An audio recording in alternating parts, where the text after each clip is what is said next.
I'm sure you'll find this one of the more varied, eclectic collections out there. There's a watch in this collection for every budget. These annual State of the Collection videos are great for us collectors because we also get a chance, just like you, to see all the watches together in one place. We rarely get a chance to do that. It's a chance for us to see perhaps if we've been a little bit excessive in certain areas. It just seems to have happened organically, but most of my watches are either discontinued or no longer available. It just seems to be the way that it's gone. Hello, welcome to The Perfect Wrist. It's that time of year again where I present my entire watch collection. It's been an interesting year this, it's gone very quick. I started the year with 42, fully intending to consolidate, and it's been a year of two halves. The year started off well. I was selling quite a few watches where I felt there was a lot of duplication, and I was replacing with one or two. Things all fell apart in the second half, particularly some of the vintage stuff. There was more and more that I saw, and I thought, oof, and I've ended at exactly the same figure, 42 watches. Probably find this watch collection a bit different to any of the others you've seen. For example, I only have one G-Shock. I have one, but I don't have a drawer full of G-Shocks. I still have quite a lot of SEIKOs. See that I have really moved towards vintage watches. Some affordable, beautiful gems on the vintage market if you're careful and you know what you're doing. There's no safe queens in this collection. It's an active, working collection across all price points. All these watches are worn. If they don't get worn, I look to move them on. So although I started the year with 42 and I'm ending the year with 42, there's been a lot of turnover. I worked out there's been around 40% of watches moved on over this year. So that's a lot. So it's proved to be a very active working collection, which I would say is the way a collection should be. I find when it comes to the higher end pieces in the collection, I'd describe them more as aspirational but achievable. So nothing ridiculous that I would think is unaffordable, but still quality, very often pre-owned. A couple of these watches in particular were real aspirational pieces for me, one of which I managed to find this year. It was hard to find.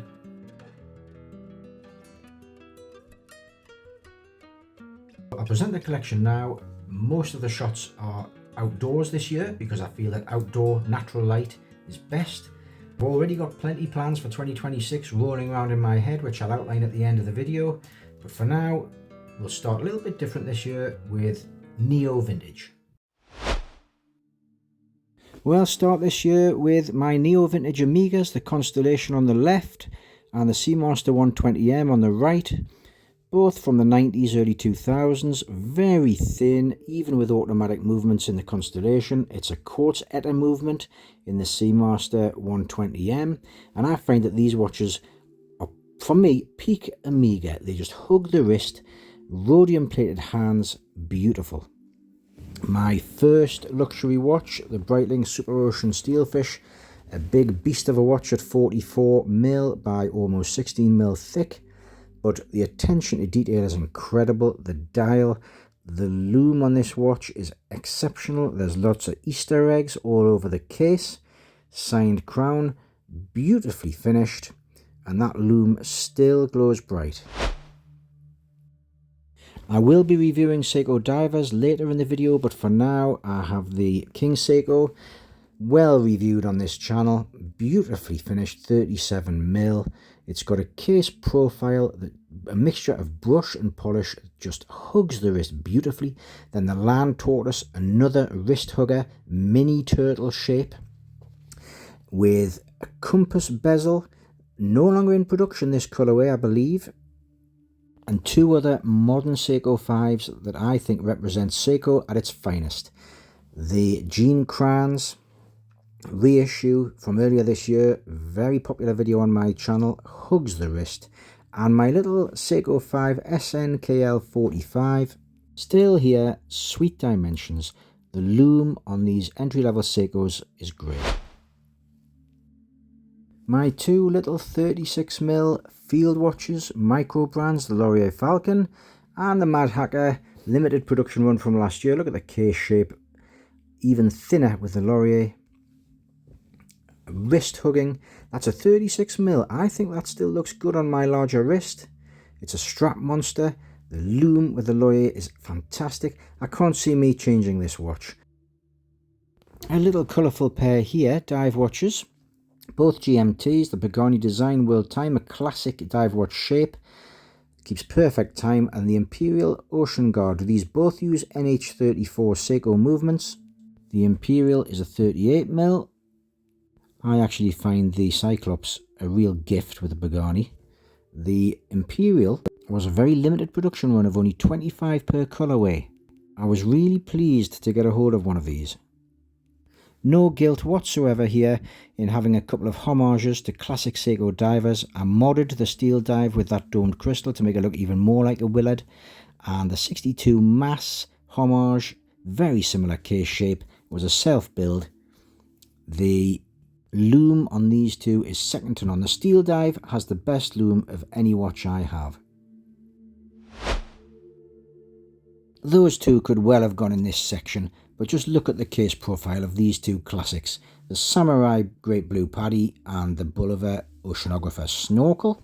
44mm, doesn't wear like it. Check the review out on my channel. That is a unique case shape, hugs the wrist. I don't find it too heavy.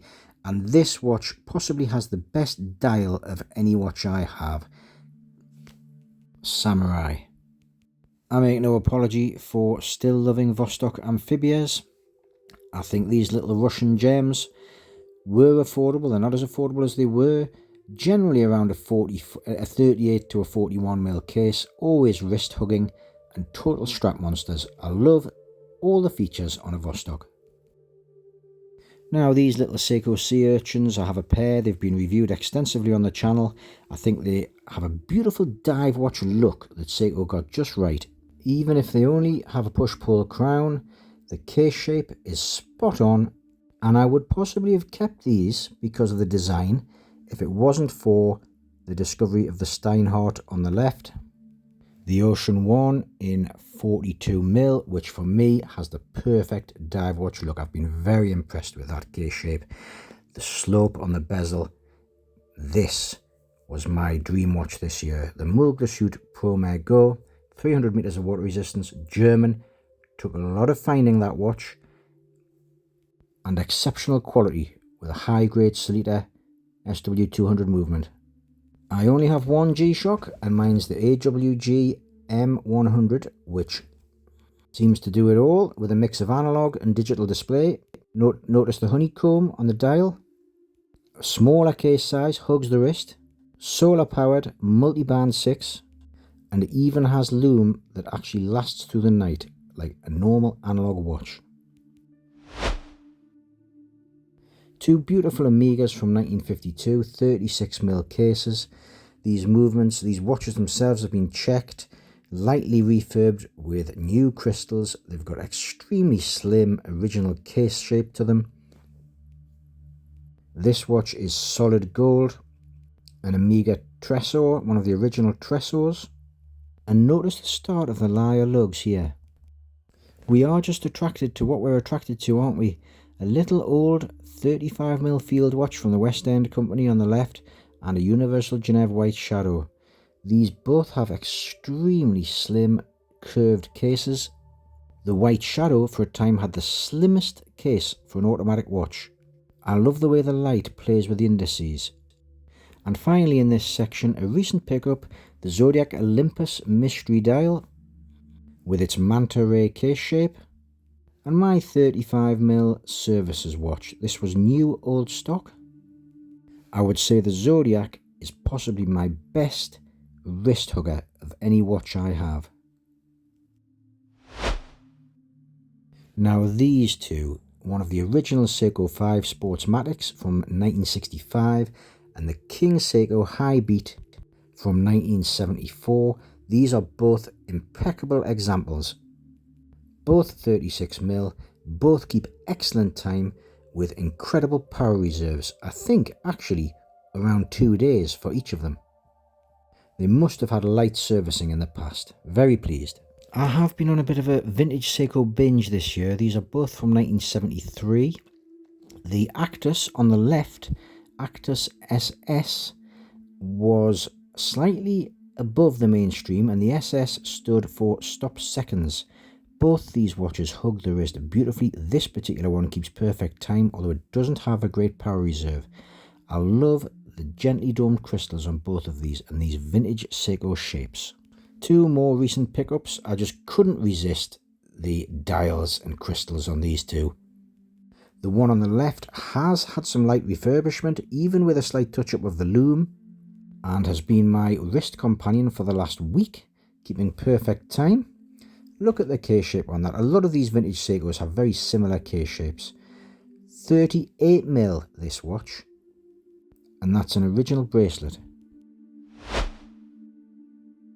Two watches that are no stranger to my channel, to my regular subscribers, the Bremont Broadsword Citizen SEIKO.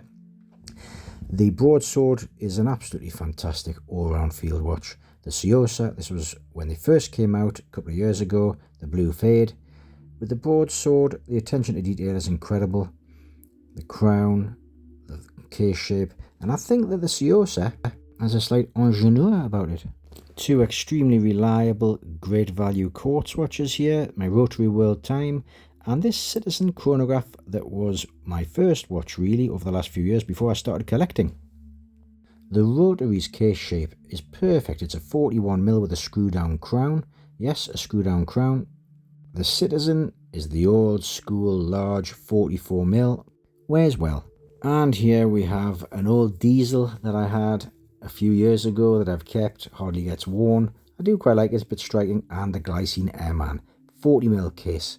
Glycine's case shapes are exceptional, and I have been very pleased with Glycine all around. I really should wear this diesel a bit more. It's a bit of fun. I think for a great value Swiss watch, Swiss movement, Glycine are very hard to beat. Finally, a couple of 36mm bits of nonsense. I just can't quite bring myself to get rid of these two. The cases themselves are such wrist huggers. The HMT and this little SEIKO that I redialed and put new hands on. Quite sweet, the pair of them, really. Well, I hope you enjoyed that. I'm certainly going to enjoy watching this back and looking at areas that I can maybe consolidate. I want to consolidate hugely. I say this every year. 2026, I mean it. There's no square watches or rectangular watches in my collection. There's one chronograph. I also want to explore some of the Microbrands, Traska, Monta. They are brands that I would like to look deeper into.